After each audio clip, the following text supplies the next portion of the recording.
You find yourself self-sabotaging over and over again?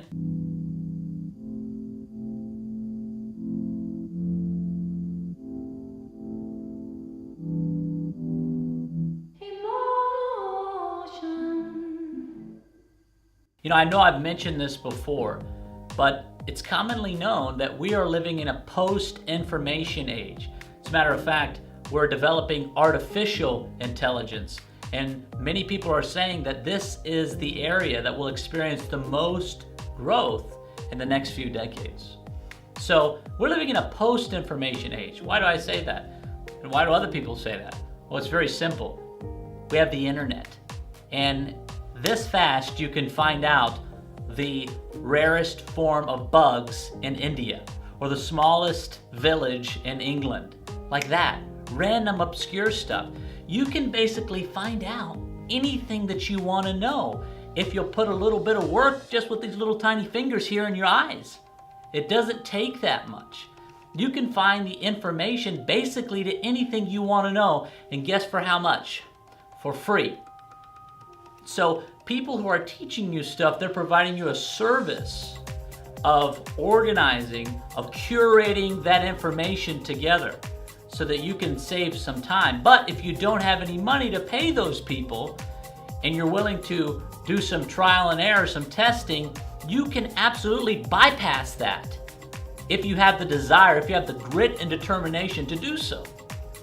But it's all dependent upon your commitment level. So it's not for lack of information that you're not where you want to be. Don't believe that lie. That's your subconscious telling you that to protect you. You see, your brain's 2 million years old, and it's designed to keep you alive, not happy, not joyful, not peaceful, just alive.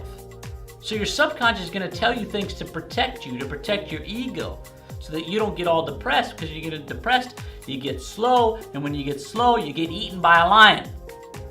That doesn't happen today, but we still get depressed if we're not careful.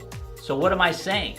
I'm saying this: you can know what you want to know if you're willing to put in a little bit of work.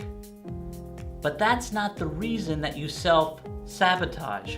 The reason you self-sabotage is not because you don't know something, it's because you don't do something. You don't do what you need to do to get the results. You know that you need to lose weight, and there's a million, figuratively speaking, there's a million different ways to lose weight. But it's because you don't get on something and stick with it, is because you just don't do it. How about making money? There's a ton of different ways to make money. People are always talking about blue ocean this, thinking about a new product. You don't need all that to make money. If you really just wanted to make money, you could make money just knocking on doors, selling something. It's not very hard. It just takes some guts. It takes some determination. It takes some discipline. You can make as much money, reasonably speaking, obviously I'm not talking about billions of dollars here, that you want to make if you'll put some determination, some sweat equity behind it. You don't need an investor. You don't need to buy some fancy course. Of course, I support that if you want to, because it's going to save you time, but you don't need to. What you need is grit and determination. You need to hold yourself to a standard. You need to get around people that have a high standard, much higher than where you're currently at, so that they can, through their peer pressure, push you up.